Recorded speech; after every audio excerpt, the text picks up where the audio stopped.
ദൈവമായ കർത്താവ് സൃഷ്ടിച്ച എല്ലാ വന്യജീവികളിലും വെച്ച് കൗശലമേറിയതായിരുന്നു സർപ്പം. അത് സ്ത്രീയോട് ചോദിച്ചു, തോട്ടത്തിലെ ഒരു വൃക്ഷത്തിൻ്റെയും ഫലം തിന്നരുതെന്ന് ദൈവം കൽപ്പിച്ചിട്ടുണ്ടോ?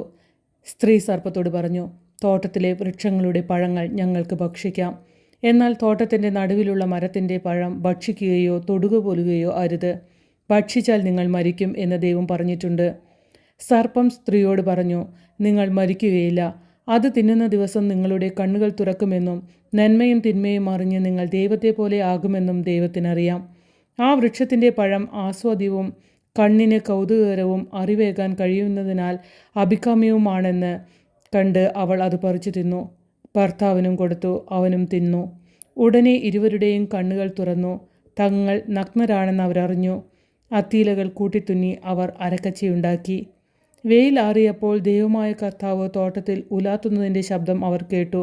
പുരുഷനും ഭാര്യയും അവിടുത്തെ മുമ്പിൽ നിന്ന് മാറി തോട്ടത്തിലെ മരങ്ങൾക്ക് ഇടയിൽ ഒളിച്ചു.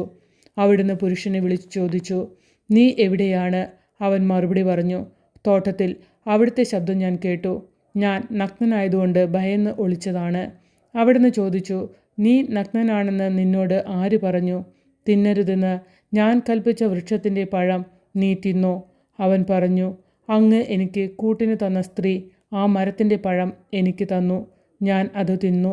ദൈവമായ കർത്താവ് സ്ത്രീയോട് ചോദിച്ചു, നീ എന്താണ് ഈ ചെയ്തത്? അവൾ പറഞ്ഞു, സർപ്പം എന്നെ വഞ്ചിച്ചു. ഞാൻ പഴം തിന്നു. ദൈവമായ കർത്താവ് സർപ്പത്തോട് പറഞ്ഞു, ഇത് ചെയ്തതുകൊണ്ട് നീ എല്ലാ കന്നുകാലികളുടെയും വന്യമൃഗങ്ങളുടെയും ഇടയിൽ ശപിക്കപ്പെട്ടതായിരിക്കും.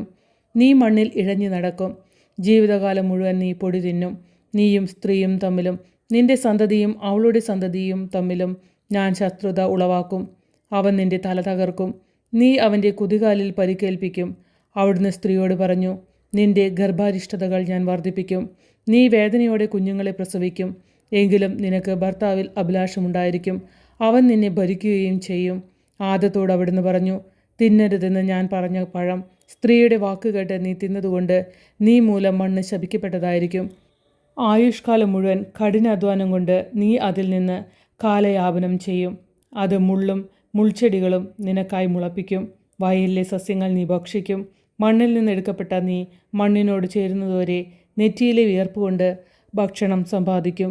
നീ പൊടിയാണ്, പൊടിയിലേക്ക് തന്നെ മടങ്ങും. ആദം ഭാര്യയെ ഹവ്വ എന്ന് വിളിച്ചു, കാരണം അവൾ ജീവനുള്ളവരുടെയെല്ലാം മാതാവാണ്. ദൈവമായ കർത്താവ് തോലുകൊണ്ട് ഉടയാടയുണ്ടാക്കി ആദത്തെയും അവൻ്റെ ഭാര്യയെയും ധരിപ്പിച്ചു. അനന്തരം അവിടുന്ന് പറഞ്ഞു, മനുഷ്യനിത നന്മയും തിന്മയും അറിഞ്ഞ് നമ്മിൽ ഒരുവനെ പോലെ ആയിരിക്കുന്നു. ഇനി അവൻ കൈനീട്ടി ജീവൻ്റെ വൃക്ഷത്തിൽ നിന്നു കൂടി പറിച്ചു തിന്ന് അമർത്യനാകാൻ ഇടയാകരുത്.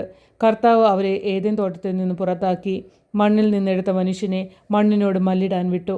മനുഷ്യനെ പുറത്താക്കിയ ശേഷം ജീവൻ്റെ വൃക്ഷത്തിലേക്കുള്ള വഴി കാക്കാൻ ഏദെൻ തോട്ടത്തിന് കിഴക്ക് അവിടുന്ന് കെരൂബുകളെ കാവൽ നിർത്തി. എല്ലാ വശത്തേക്കും കറങ്ങുന്നതും തീ ജ്വലിക്കുന്നതുമായ ഒരു വാളും അവിടുന്ന് സ്ഥാപിച്ചു.